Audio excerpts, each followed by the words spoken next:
In 1889, Seattle burned so completely that the city's solution wasn't to rebuild, it was to bury. Most people think Seattle's underground district exists because the city sank. That's the story you hear. The ground gave way, the buildings went under, and now tourists shuffle through damp tunnels taking selfies. But that's not what happened at all. The truth is messier, more deliberate, and it reveals something crucial about how cities recover from disaster and what that recovery costs. On June 6, 1889, a glue pot tipped over in a woodworking shop on Seattle's Main Street. The wood shavings caught fire. Within hours, the entire downtown was ash. This wasn't a small fire. It consumed 25 city blocks, destroyed roughly 70 buildings, and left the economic heart of the Pacific Northwest in rubble. The damage was catastrophic, but here's where the real story begins. Seattle's leaders faced a choice. They could rebuild at ground level the way it was, or they could raise the entire street grade, and they chose to raise it. Think of it like this. Imagine your house floods every spring. You could fix the basement, or you could lift the whole house up higher. Seattle decided to lift. The problem wasn't water, though, it was sewage. Before the fire, Seattle's toilets and waste drained downhill, pooling in the low-lying areas of downtown.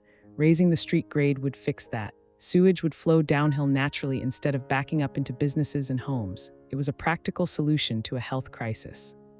But there was a catch. Raising the street meant the old building's first floors would now sit below street level. So the city did something bold. They rebuilt on top of the old buildings.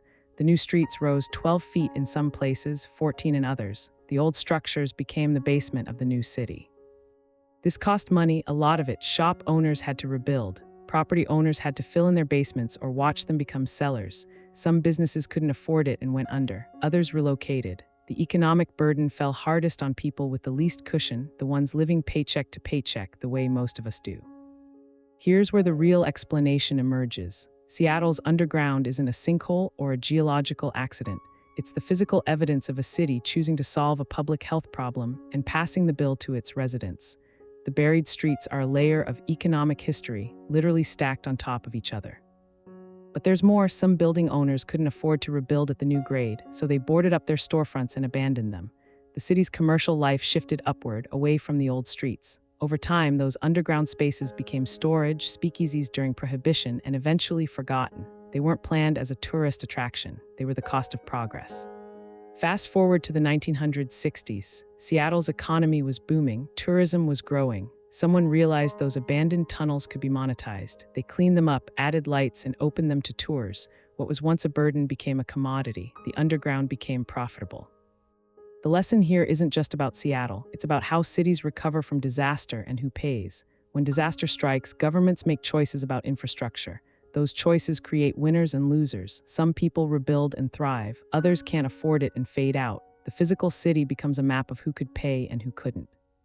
Seattle's underground is a reminder that urban economics isn't abstract. It's written into the ground. Every street grade, every building, every layer of a city reflects decisions made by people with power, affecting people without it. The buried streets under Pioneer Square aren't just a quirky tourist spot. They're a permanent record of who could afford to rebuild and who couldn't. Today, Seattle's underground generates revenue. Tour companies run profitable businesses.